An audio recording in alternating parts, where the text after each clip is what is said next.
Salve, salve galera, meu nome é Vinícius De Simone, sou professor de Ciências e Biologia. Estou fazendo essa série de vídeos corrigindo e comentando questões do Enem de 2019. Você que vai prestar o Enem, é interessante você estar revendo questões de Enems anteriores, assim você vai pegando aquela casca grossa, vai criando aquela malandragem para o seu desempenho no Enem ser positivo. Se você tem interesse no vídeo, se te agrada, você se inscreve no canal, ativa o sininho, dá o like, faz tudo que você tem direito. Chega de conversa e bora para a questão. Questão 99, Caderno Amarelo, Enem 2019. Observe o esquema que ilustra duas situações no ambiente marinho. A gente tem a imagem e tem as referências disponível, acesso, etc. E aí vem a questão. Qual é o processo responsável pela diminuição da concentração de oxigênio no lado B do esquema? Então é importante a gente prestar atenção na pergunta e agora vamos para as alternativas. Alternativa A, lixiviação. Alternativa B, eutrofização. Alternativa C, volatização. Alternativa D, fermentação. E alternativa E, bioacumulação. Então, quem quiser analisar melhor a questão, analisar melhor a imagem e tentar responder sozinho, dá um pause no vídeo agora para a gente voltar para a solução. Antes de solucionarmos essa questão, vamos analisar um pouco da imagem que a questão traz para a gente. É importante vocês analisarem alguns fatores importantes aí. O primeiro deles, que aparece na imagem que eu destaco para vocês, é o Sol. O Sol se faz presente tanto no lado A quanto no lado B. E essa é uma questão importante a ser observada nessa imagem. Então a gente tem mais algumas informações. No lado A, a gente tem menor fluxo de nutrientes e no lado B a gente tem maior fluxo de nutrientes. Então aqui é uma informação importante que a imagem está trazendo para a gente. Aí eu tenho alguns materiais, tanto no lado A e mais em maior quantidade no lado B, dá para vocês observarem. E lá embaixo eu tenho a lupa mostrando o plâncton. É importante vocês relembrarem aí o que é o plâncton. O plâncton ele pode ser tanto o zooplâncton quanto o fitoplâncton, que nada mais é do que organismos pequenos que vivem dentro desse ambiente. Então dá para perceber que no lado B a gente tem uma maior concentração desse plâncton. E lá embaixo, novamente a gente tem duas situações. No lado A a gente tem a presença do gás oxigênio, representado pela sigla O2. E no lado B a gente tem uma baixa concentração de oxigênio, tanto é que ele está riscado ali o O2. Essa também é uma informação importante a respeito dessa questão. E aí a questão vem com a pergunta: qual é o processo responsável pela diminuição da concentração de oxigênio no lado B do esquema? E aí galera, conseguiram responder?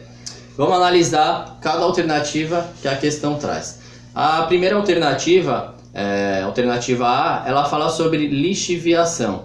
Lixiviação nada mais do que a retirada de componentes químicos através de um fluido ou um líquido. Tá difícil de entender? Observe essa imagem aqui. Essa imagem ela representa de forma bem simples o que é a lixiviação. Quando eu faço café utilizando uma peneira, o líquido, a água quente que eu coloco nesse pó do café, ele vai sair com componentes químicos do pó do café. Esse é um processo de lixiviação. Eu estou retirando componentes químicos do pó do café através da água quente que passou por essa peneira. Como que isso aconteceria num ambiente natural? Isso pode acontecer no solo. Se eu tenho um solo desprotegido, que a gente já falou na questão anterior, na questão 92, que a gente discutiu na semana passada, essa questão 92 a gente falou a respeito de um solo desprotegido. Quando eu desmato, quando eu retiro a vegetação, a cobertura vegetal do solo, o solo fica desprotegido. Então, com a água da chuva, a ação do tempo, principalmente da água da chuva, a água da chuva vai retirar alguns nutrientes que estão nesse solo e vai empobrecer esse solo ao longo do tempo. Esse processo também é chamado de lixiviação. Lixiviação também é utilizada para separar o ouro, separar alguns minérios. A gente utiliza alguns solventes, a gente não, mas os mineradores, eles utilizam solventes para extrair determinados minerais de interesse, como o ouro, e esse é o processo de lixiviação. Bom, relacionado à questão, eu acho que não tem muita relação com o que a pergunta estava nos trazendo. Então vamos para a alternativa B. A alternativa B fala sobre eutrofização. A eutrofização, para quem assistiu o vídeo da questão 92, a gente discutiu um pouco sobre eutrofização e eu escolhi justamente trazer essa questão 99 hoje, porque o vídeo anterior foi da questão 92 falando sobre eutrofização. Se você não assistiu o vídeo da questão 92, procura aí no meu canal, questão 92, a correção, que a gente também está falando sobre eutrofização. Vamos relembrar o que é eutrofização. Eutrofização ocorre em um ambiente aquático que recebe uma grande quantidade de nutrientes. Esses nutrientes favorecem o crescimento de determinados organismos. Esses organismos vão se acumular na superfície dessa água. Ficando acumulados ali na superfície dessa água, eles acabam impedindo a passagem da luminosidade em profundezas maiores. E nessas profundezas maiores eu também tenho organismos que estariam fazendo fotossíntese, sejam plantas aquáticas ou sejam algas.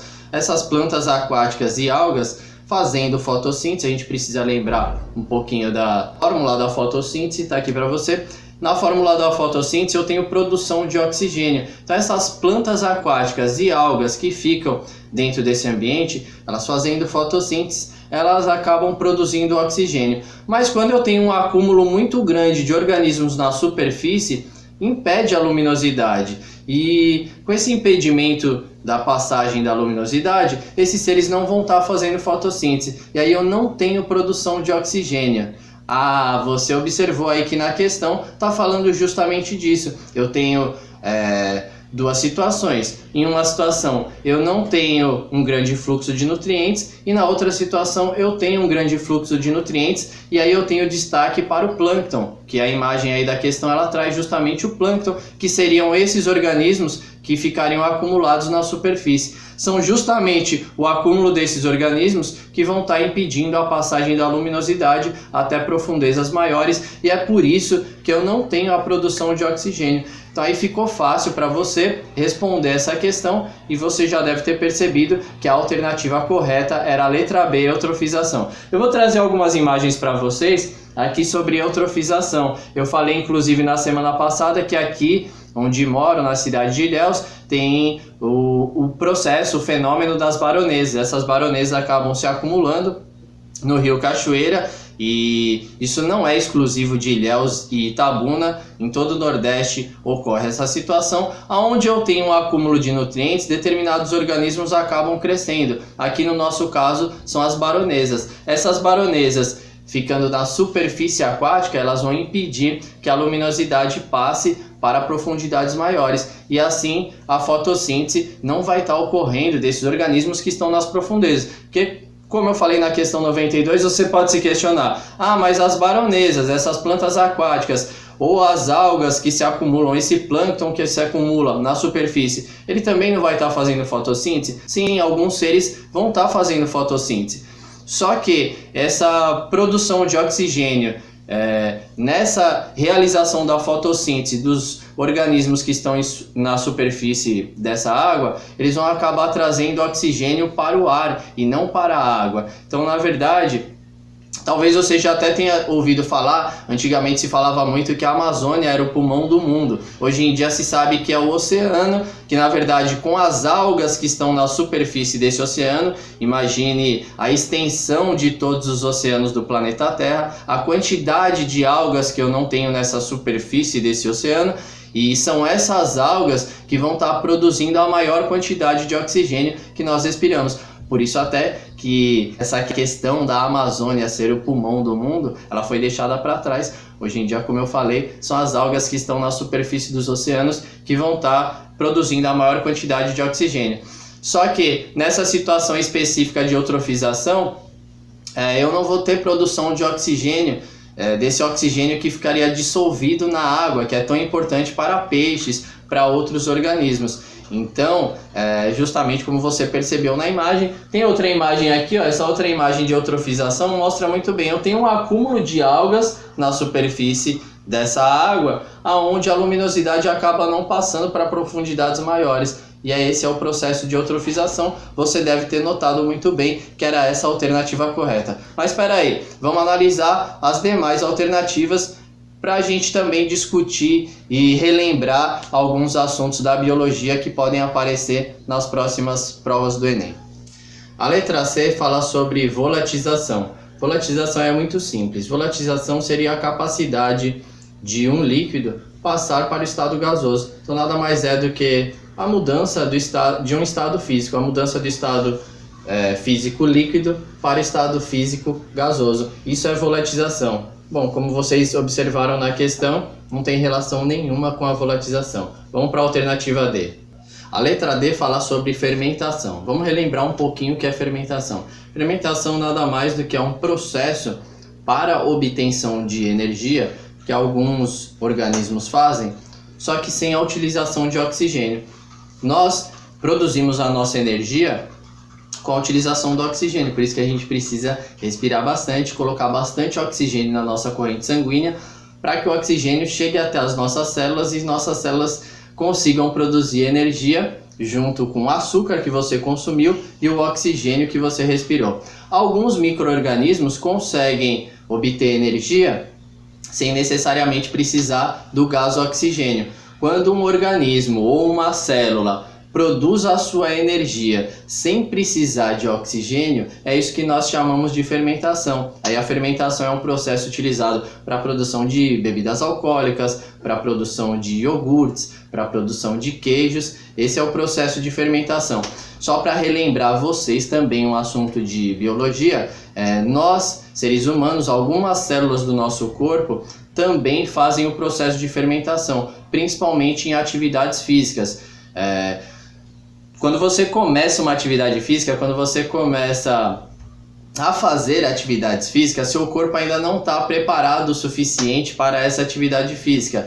Você não estava habituado, você não estava acostumado, seu coração também não estava acostumado a distribuir sangue de maneira eficaz para que seu oxigênio chegue em suas células. E se você não receber oxigênio em quantidade suficiente, seja pelo seu coração, que vai fazer o bombeamento do sangue, vai fazer com que esse sangue chegue até as células, ou o seu sistema respiratório, que ainda não está habituado a fazer toda essa atividade física, ou as suas células não têm quantidade de mitocôndria suficiente para a produção de energia utilizando o oxigênio, algumas células vão acabar fazendo o processo de fermentação.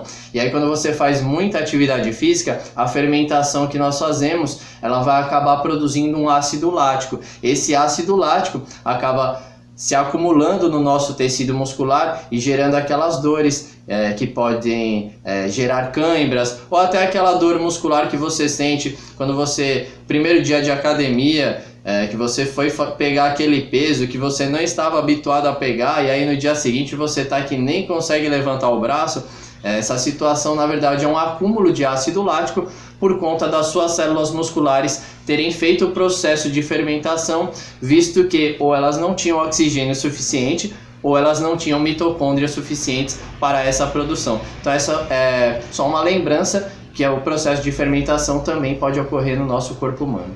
A última alternativa é a alternativa E. A alternativa E fala sobre bioacumulação. Bioacumulação nada mais do que... Vamos tentar relembrar um pouquinho o que é bioacumulação. Bioacumulação nada mais é do que o acúmulo de determinadas substâncias que não são digeridas, não são metabolizadas pelo nosso organismo, e essas substâncias tendem a ficar retidas dentro de um organismo.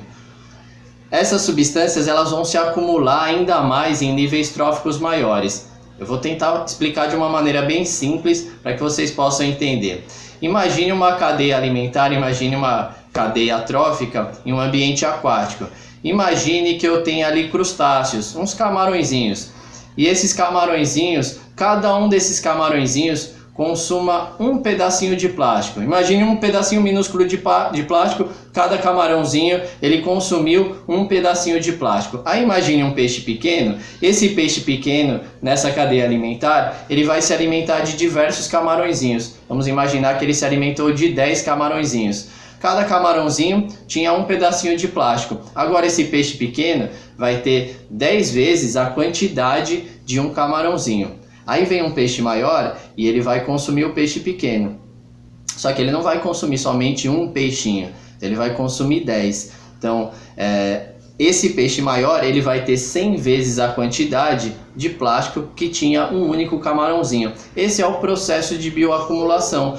Como vocês perceberam, não é disso que está falando a questão. A bioacumulação, geralmente, quando aparece em questões do Enem ou de outras provas, ela traz um pesticida chamado DDT, que é inclusive proibido no Brasil, e ele é um inseticida utilizado para matar insetos, para eliminar insetos, e esse DDT ele acaba se acumulando nos tecidos dos seres vivos. E geralmente, quando nós temos questões de bioacumulação, traz essa relação com o DDT. Deu para perceber que não tem relação com o que estava questionando a questão número 99 do Caderno Amarelo de Biologia. Espero ter ajudado vocês. Se vocês gostaram, se vocês têm interesse nessa série de vídeos, dê o like, compartilha, que futuramente a gente vai estar discutindo outras questões de Enems anteriores. Se cuidem!